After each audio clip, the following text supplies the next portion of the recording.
Ini kami Tuhan, anak-anak-Mu Tuhan. Kami percaya Bapa bahwa ada perkenanan-Mu yang indah di dalam setiap kehidupan kami. Karena ketika kami mendengar Engkau memanggil kami boleh berkata bahwa ya Tuhan, ini aku. Ya Tuhan, ini hidupku. Kami bersyukur Tuhan, kami boleh berada di tempat ini sebagai sebuah komunitas Youth Impact. Kami percaya Bapak bahwa tidak sekedar kami memberikan pengaruh yang biasa-biasa saja, tetapi kami boleh memberikan pengaruh yang luar biasa, yang seturut dengan apa yang menjadi firman-Mu. Dan kami percaya Tuhan, kami anak-anak muda di tempat ini boleh menjadi orang-orang yang luar biasa, yang akan Kau pakai Tuhan. Kau akan memberikan kami semua keberhasilan, Kau akan memberikan kami semua kemampuan Tuhan. Kami percaya bahwa di dalam Engkau Tuhan, meskipun kami saat ini masih usia youth ataupun remaja, tapi kami percaya Tuhan, Engkau bisa menggunakan kami dengan luar biasa. Bersyukur buat semuanya ini Tuhan. Kami bersyukur, berterima kasih kami mau mendengarkan kebenaran firman-Mu. Pada siang hari ini kami percaya Engkau akan memberikan kami hikmat-Mu, supaya telinga kami boleh mendengar Tuhan, dan hati kami boleh menerima, dan kami boleh melakukannya Tuhan. Terima kasih Bapak, kami sudah berdoa dalam sabda haleluya, amin. Ya, puji Tuhan, teman-teman semua ya, shalom. Selamat datang di Youth Impact ya, minggu terakhir di bulan Juli, tanggal 31. Ya, hari ini kita akan sama-sama belajar satu tema, yaitu Kau dapat beli judul ini adalah mulai memberi. Ya, jadi dirangkum ya, jadi selama 5 minggu ini kita belajar tentang excellent giving, dan di minggu yang terakhir ini Ko David pengen challenge kita semua untuk kita bisa mulai memberi. Maksudnya gimana? Ya, saya selalu mengawalinya dengan apa yang disampaikan setiap bulan ya. Jadi perenungan yang ada bahwa excellent giving atau pemberian yang sangat baik itu adalah pemberian yang didasari atas kasih dan sukacita. Kenapa? Karena bukti dari kasih itu adalah kita memberi. Kita mungkin bisa memberi tanpa kita mengasihi. Tetapi kalau kita bilang bahwa kita mengasihi, sudah pasti ada pemberian di dalamnya. Ya. Nah, dan kita tentunya sudah belajar dari Tuhan Yesus sendiri. Kenapa? Karena Allah sangat mengasihi isi dunia ini, sehingga diberikannya lah anaknya yang tunggal, supaya setiap orang yang percaya kepadanya tidak binasa melainkan beroleh hidup yang kekal. Yohanes 3 yang ke-16 itu dari firman Allah yang hidup. Ya, justru karena begitu besar kasih Allah kepada kita, sehingga dia mengaruniakan, dia memberikan anaknya yang tunggal bagi kita supaya kita tidak binasa. Nah, pada siang hari ini kita sama-sama belajar ya sesuatu, bahwa tidak ada pemberian terbaik yang bisa melampaui pemberian Tuhan di dalam kehidupan kita. Namun selalu ada pemberian yang berkenan bagi Tuhan ketika kita memberikannya berdasarkan kepada apa yang Tuhan taruh di dalam kehidupan kita. Nah, pemberian yang berkenan inilah merupakan pemberian yang terbaik yang seharusnya kita lakukan. Ya, jadi kalau kita mau ngasih pemberian yang terbaik, ya kita harus kasih pemberian yang berkenan. Caranya berkenan gimana? Ya tinggal apa yang Tuhan taruh di dalam kehidupan kita. Ya. Gampangnya adalah Tuhan ini mau kita ngelakuin apa? Teman-teman semua. Tuhan ini mau apa dari kita? Ya. Nah, ini yang cara mudahnya seperti itu. Kita jangan begini aja, kita tinggal merenungkan aja, Tuhan itu apa yang Kau mau dalam kehidupanku untuk aku boleh kasih. Kalau kita belajar sama-sama ya di dalam Markus 12. Markus 12. Di situ saya terberkati sekali dengan perikop tentang janda yang miskin memberikan persembahan. Ya, persembahan seorang janda yang miskin. Markus 12 ayat yang ke-42 sampai dengan yang ke-44. Kita buka dari situ. Markus 12 ayat yang ke-42 sampai dengan yang ke-44. Lalu datanglah seorang janda yang miskin, dan ia memasukkan 2 peser, yaitu 1 duit. Maka dipanggilnya murid-muridnya dan berkata kepada mereka, Ini yang ngomong Yesus sendiri ya. Aku berkata kepadamu, sesungguhnya janda miskin ini memberi lebih banyak daripada semua orang yang memasukkan uang ke dalam peti persembahan. Sebab mereka semua memberi dari kelimpahannya, tetapi janda ini memberi dari kekurangannya. Semua yang ada padanya yaitu seluruh nafkahnya. Nah, terus kita mungkin kalau sedikit background ya, di sini kita bisa ngelihat kenapa kok bisa tahu bahwa yang diberikan si janda ini sedikit. Karena pada masa itu tidak ada yang namanya uang kertas gitu. Jadi mereka mungkin pakainya koin semua gitu kan. Jadi kalau koin dimasukkan kotak persembahan, apa yang terjadi? Koin, kayak rasanya kan berisik banget gitu kan. Tapi kalau cuman 2 peser, 1 duit gitu dimasukkan paling cuman kerinting gitu. Tapi Yesus sendiri melihat di sini bahwa Yesus sendiri yang berbicara bahwa justru orang inilah yang memberikan persembahan yang terbaik buat aku. Buat Tuhan, ya. Kenapa? Kenapa ini merupakan salah satu persembahan yang terbaik yang berkenan bagi Tuhan Yesus? Kenapa? Mata Tuhan melihat something special dari janda ini. Mata Tuhan melihat something special dari janda ini. Ketika dia ngasih 2 peser itu kelinting, ya, she is nothing. Janda ini bukanlah siapa-siapa. Siapa janda ini? Ya bukan siapa-siapa. Di antara yang ada di situ mungkin, ya. Jadi maksudnya gimana? Buat kita yang selalu merasa bahwa kita ini bukan siapa-siapa. Atau kita ini merasa kecil, atau kita ini merasa tidak dianggap. Ya, siang hari ini saya pengen encourage teman-teman semua. Bahwa kalian itu tidak pernah hilang dari pandangan mata Tuhan.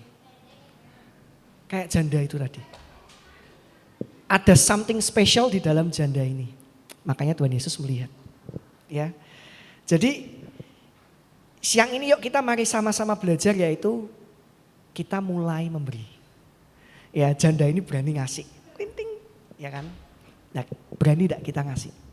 Berani tidak kita memberi? Nah, poin yang pertama ya, kenapa kok kita harus memberi? Poin yang pertama, kenapa kok kita harus memberi? Karena memberi itu mendatangkan perkenanan Tuhan. Memberi itu mendatangkan perkenanan Tuhan. Pemberian yang terbaik itu selalu berbicara tentang ketulusan hati. Ya. Karena ketika kita melakukannya dengan tulus terhadap apa yang Tuhan perintahkan, maka saya percaya bahwa akan ada perkenanan Tuhan di dalam kehidupan kita. Mata Tuhan melihat. Mata Tuhan melihat, mata Tuhan melihat. Kalau kita buka ya di dalam Kejadian 22, tapi kita nggak akan baca semuanya itu. Jadi perikop yang berjudul bahwa kepercayaan Abraham diuji atau kepercayaan Abraham diuji ya.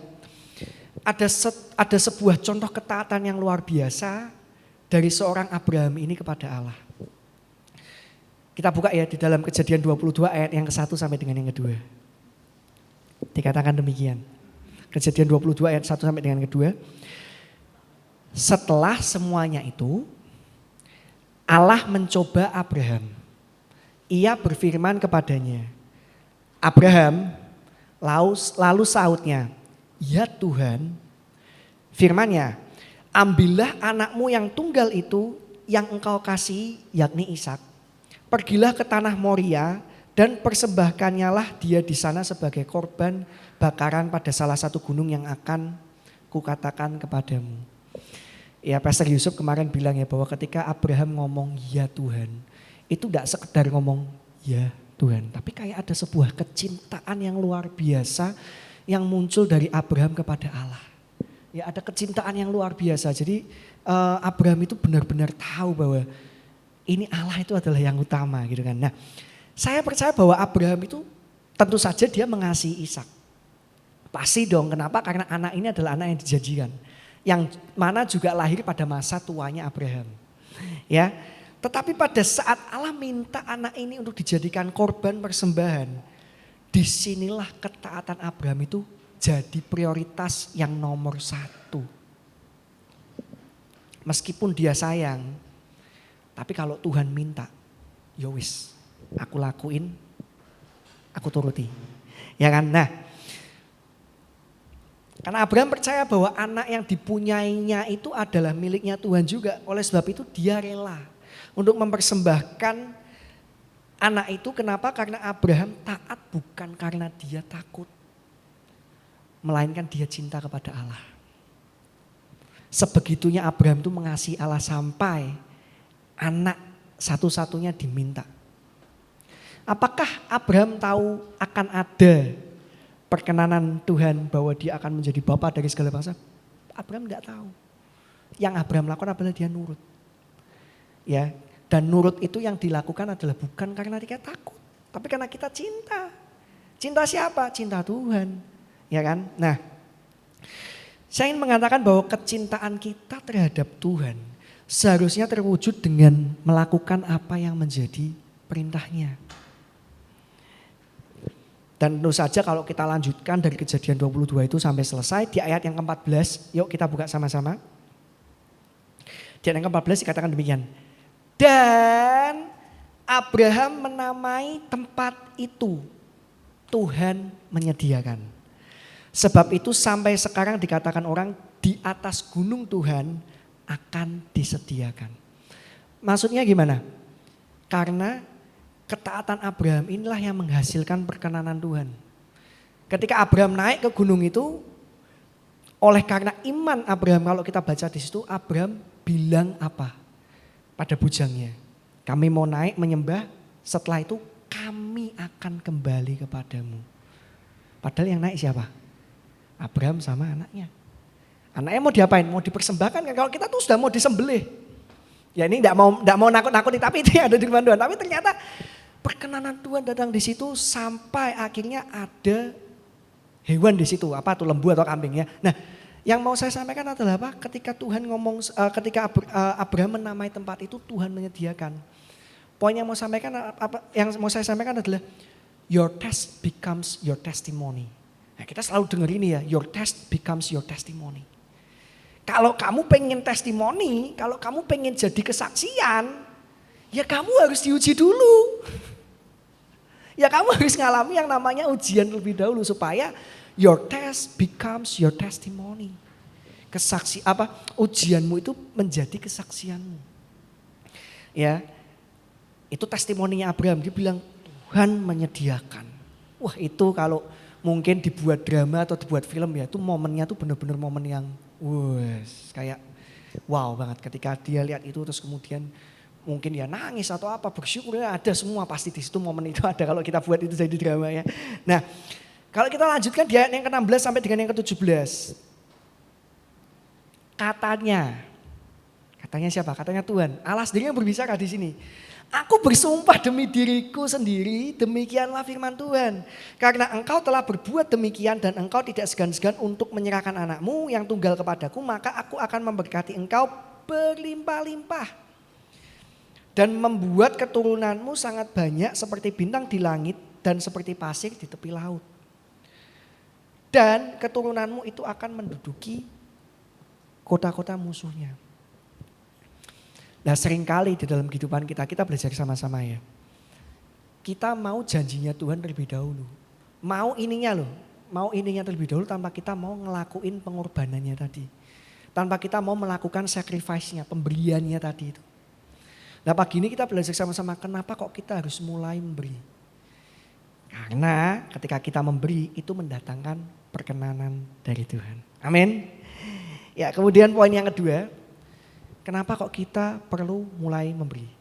Karena memberi itu mendatangkan sukacita. Kok bisa ya? Nah, ini bedanya orang Kristen sama orang dunia. Kalau orang Kristen mungkin ngasih gitu, waduh rugi kayak segala macam, kayak hatinya tidak sukacita, tidak damai sejahtera. Tapi kalau kita anak-anak Kristus, ketika kita memberi justru ada sukacita yang kita dapatkan dari pemberian itu. Ya, pada saat kita melakukan itu melakukan ada sukacita. Amin. Di dalam Kisah Para Rasul 20 ayat ke-35. Ya, kita tahu ayat inilah. Kisah Para Rasul 20 ayat 35 dikatakan, dalam segala sesuatu telah kuberikan contoh kepada kamu. Bahwa dengan bekerja demikian kita harus membantu orang-orang yang lemah. Dan harus mengingat perkataan Tuhan Yesus sebab ia sendiri telah mengatakan, adalah lebih berbahagia memberi daripada menerima. Pertanyaan gampang, siang hari ini. Kita semua ingin menjadi orang yang bersuka cita, ya kan? Kita semua ingin menjadi orang yang happy kan? Maka mulailah memberi, mulailah ngasih. Dari ayat yang tadi kita baca itu bukan berarti tidak ada kebahagiaan pada saat kita menerima sesuatu. Selalu ada kebahagiaan kalau kita menerima sesuatu. Tentu dong kita dapat kado, kita terima bahagia. Tetapi firman Tuhan mengajarkan justru pada saat kita bisa memberi, kita mulai memberi, maka itu akan membawa kita kepada sukacita. Dan ada satu kalimat yang baik yang saya dapatkan, saya dengar dari Pastor Iman bahwa you cannot give something that you don't have. You cannot give something that you don't have. Kamu gak bisa ngasih sesuatu yang kamu tidak punya. Salah satu hal yang membuat kita sulit untuk memberi adalah ketika kita berusaha memberi segala sesuatu yang tidak kita punya. Apapun itu. Bagaimana kita bisa memaafkan orang. Kalau kita sendiri tidak pernah menerima yang namanya pengampunan. Bagaimana kita bisa menolong orang kalau kita sendiri tidak pernah merasakan rasanya ditolong orang. Maksudnya gimana? Semuanya itu sebenarnya didapatkan modal dari apa? Kasih Kristus. Nah, maksudnya gini. Ketika kita sadar nih, sadarnya cuma satu. Bukan pemberian orang, tapi sadarnya cuma satu. Ketika kita sadar akan kasih Kristus yang sudah diberikan kepada kita, wes itu wes yang dipegang. Tidak usah megang yang lain.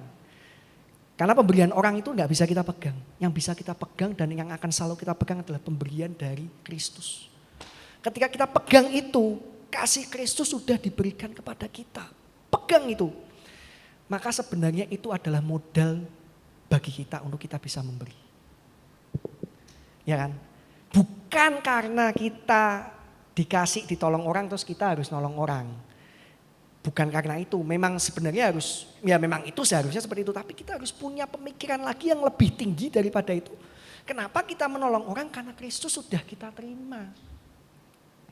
Nah, siang hari ini saya ingin encourage teman-teman semua. Sudah ngalamin kasih Kristus belum? Sudah ngalamin kasih Kristus belum? Tak tinggalin pertanyaan untuk direnungkan. Sudah ngalamin kasih Kristus belum? Siapa Kristus bagi Anda? Itu penting.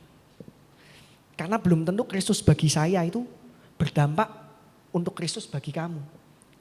Maksudnya gimana? Encounter itu harus dialami kita satu persatu. Secara pribadi, secara personal. Kalau kita gak pernah ngalamin encounter sama Tuhan, ya kita akan selalu kesulitan di dalam kita memberi. You cannot give something that you don't have. If you have the love of Christ, then you can give something. Kuncinya itu, milikilah kasih Kristus. Ya, milikilah kasih Kristus. Ada hal yang menarik ya dari Winston Churchill, dia bilang gini. We make a living by what we get. We make a life by what we give. Bahasa Indonesianya, kita hidup dari apa yang kita dapatkan. Tetapi kita bisa memberikan kehidupan atau kita bisa menghidupi kehidupan ini dari apa yang kita beri. Ini bagus banget kata-kata dari Winston Churchill ini. Ada sukacita yang berlimpah ketika kita bisa memberi. Karena disitulah arti kehidupan yang sesungguhnya. Kita hidup itu bukan untuk menerima. Ya, Bu Menteri sudah berbicara itu minggu pertama. Mau jadi tipe manusia yang seperti apa? Mau jadi tipe manusia yang seperti apa? Ya. Dan saya percaya bahwa memberi itu adalah keputusan yang sekarang, bukan nanti. Tidak perlu menunggu punya banyak terlebih dahulu untuk kita bisa memberi. Tetapi lakukanlah apa yang Tuhan mau di dalam kita untuk kita bagikan. Oleh sebab itu saya encourage teman-teman Youth Impact semua yang hadir pada siang hari ini untuk act different lah, untuk bertindak yang berbeda. Karena memberi itu sesungguhnya adalah bagian kita menjadi dampak. Nama impact itu ada dampak, pengaruh. Salah satunya adalah dengan kita memberi. Ya. Lah kok bisa ya kita jadi orang yang bersuka cita karena kita memberi? Karena disitulah arti kelimpahan yang sesungguhnya.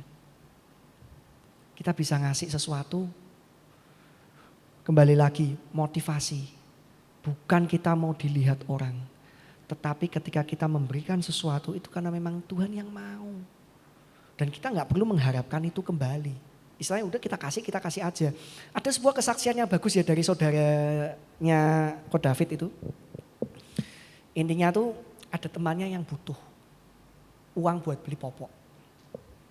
Buat beli susu anaknya. Si orang ini mau pinjem uang.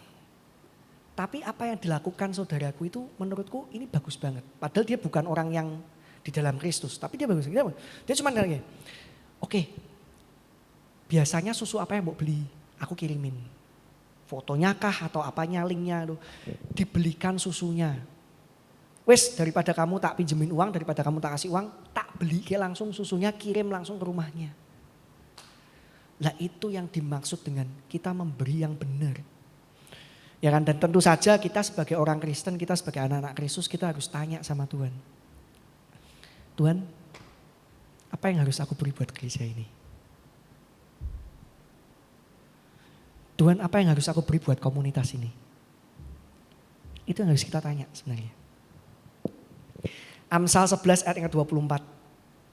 Ayat yang tadi pagi Ko David pakai. Justru disitulah kelimpahan yang sesungguhnya. Ada yang menyebar harta tetapi bertambah kaya. Ada yang menghemat secara luar biasa namun selalu berkekurangan.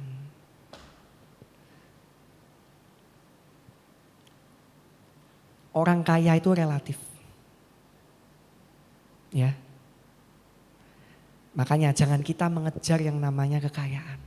Tapi kita kejarlah yang namanya kemurahan. Karena justru kita bersikap murah hati ketika kita berada di posisi ini. Saya percaya menurut kekayaan dan kemuliaan Tuhan ya. Yang di belakang itu akan ngikutin kita. Amin. Yang di belakang akan ngikutin kita. Itu tadi poin yang keberapa ya? Poin yang kedua ya kita ya. Oh iya. Poin yang ketiga sekarang. Kenapa kita perlu memberi? Waduh. Karena memberi itu adalah iman yang dilakukan. Memberi itu adalah iman yang dilakukan. Perikop Elia dan janda di Sarfat. 1 Raja-Raja 17 ayat 7 sampai dengan ke-24 lagi. Ya. Tak baca lagi ya 1 Raja-Raja 17 ayat 12 sampai ayat yang 12 sampai ke 15. Perempuan itu menjawab, demi Tuhan Allahmu yang hidup, sesungguhnya tidak ada roti padaku sedikit pun.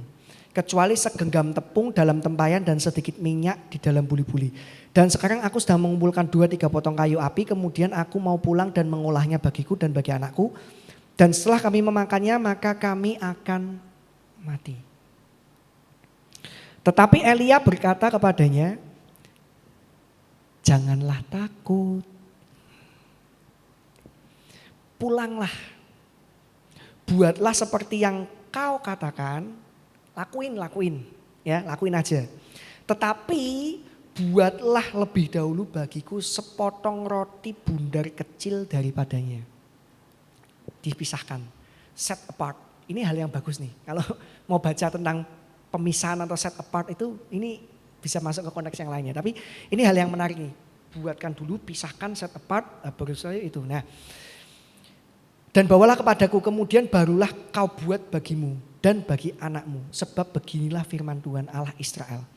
Tepung di dalam tempayan itu tidak akan habis dan minyak di dalam buli-buli itu pun tidak akan berkurang sampai pada waktu Tuhan memberi hujan ke atas muka bumi. Lalu pergilah perempuan itu dan berbuat seperti yang dikatakan Elia. Maka perempuan itu dan dia serta anak perempuan itu mendapatkan makan beberapa waktu lamanya.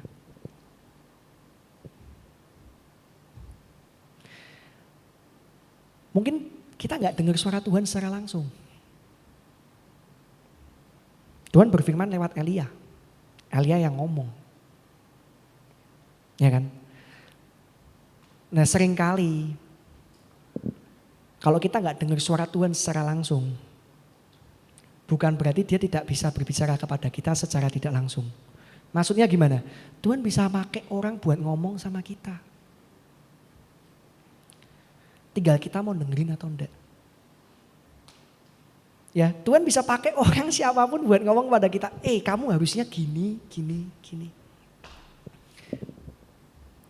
Tinggal kita mau mendengarkan apa enggak. Makanya, kenapa kok kita harus mulai memberi? Karena memberi itu adalah iman yang dilakukan ketika si janda ini mendengarkan Elia berbicara seperti itu.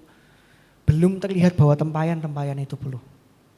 Yang ada adalah apa? Ya seperti itu. Segegam tak gawe wes jeblok masuk dadi wes dibagi, baru ada mukjizat di situ.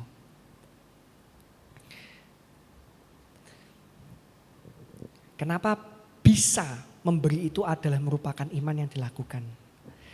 Karena ketika kita memberi, berarti kita mempercayai bahwa apa yang kita lakukan ini Tuhan Yesus melihat. Dan Tuhan Yesus memperhitungkan semuanya itu menurut kekayaan dan kemuliaannya. Maksudnya apa? Tidak akan pernah ada yang sia-sia ketika kita memberi. Meskipun kita mungkin kekurangan sesuatu ya.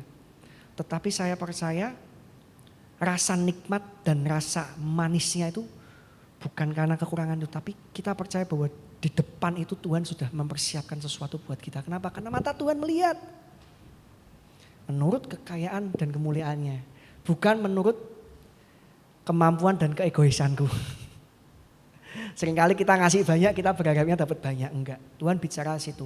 Yang punya otoritas, yang punya kayak presiden, yang punya hak prerogatifnya itu tetap Tuhan Yesus Kristus.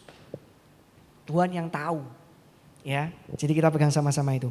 Tepung dalam tempayan itu tidak akan habis dan minyak di dalam buli-buli itu pun tidak akan berkurang sampai pada waktu Tuhan memberi hujan ke atas muka bumi. Ini merupakan firman Allah.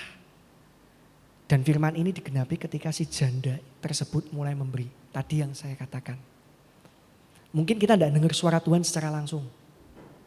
Kita dengar suara Tuhan dari orang. Dari siapa? Teman mungkin. Ketua CC. Ataupun mungkin siapapun, hamba Tuhan atau siapa. Nah tinggal kita nih, hati kita bagaimana? Kita mau gak buat ngasih? Kita mau gak buat melakukan? Apa yang harus kita beri? Ya kan?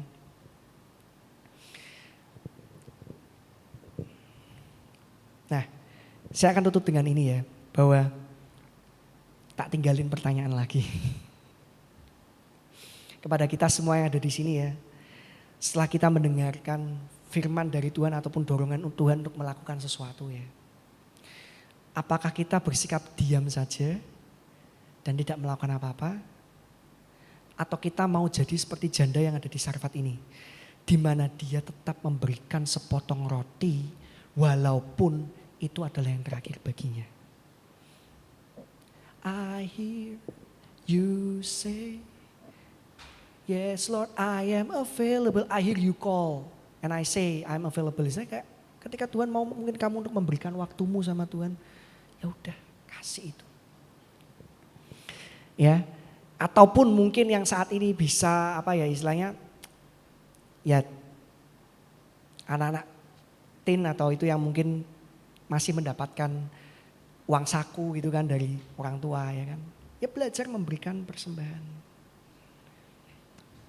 Hal-hal seperti itulah yang sebenarnya bisa membuat kita menjadi orang yang dewasa. Ya. Nah saya akan tutup dengan ini, apa yang kita imani akan terwujud ketika kita mulai memberi. Gampang. Ya. Tapi ngelakuinnya susah. Selalu terbentuk dengan pertanyaan, tapi Tuhan, tapi Tuhan, tapi Tuhan, tapi Tuhan gitu. Bersyukur ya Tuhan kita itu adalah Allah yang sabar gitu. Tapi ingat, waktu kita di dunia ini tidak bisa kita kembali. Maksudnya gimana? Selalu saya encourage teman-teman, 1 detik berlalu itu sudah jadi masa lalu. Oleh sebab itu pergunakanlah waktu kita sebaik-baiknya. Kalau kita mau untuk menjadi orang yang excellent di dalam memberi itu merupakan keputusan yang sekarang, bukan nanti. Amin. Tuhan Yesus memberkati ya. Oke. Yuk mari kita berdoa sama-sama ya. Ini ada acara apa lagi? Sudah tutup ya. Yuk kita bangkit berdiri ya sama-sama ya. Bapa di surga, siang hari ini kami bersyukur Tuhan karena kami boleh belajar sesuatu. Bahwa kami itu harus mulai belajar untuk memberi Tuhan. Karena kami tahu bahwa memberi itu bukanlah keputusan yang nanti, tapi memberi itu adalah keputusan yang sekarang. Dan kami percaya dalam nama Yesus Kristus bahwa Engkau selalu melihat kami.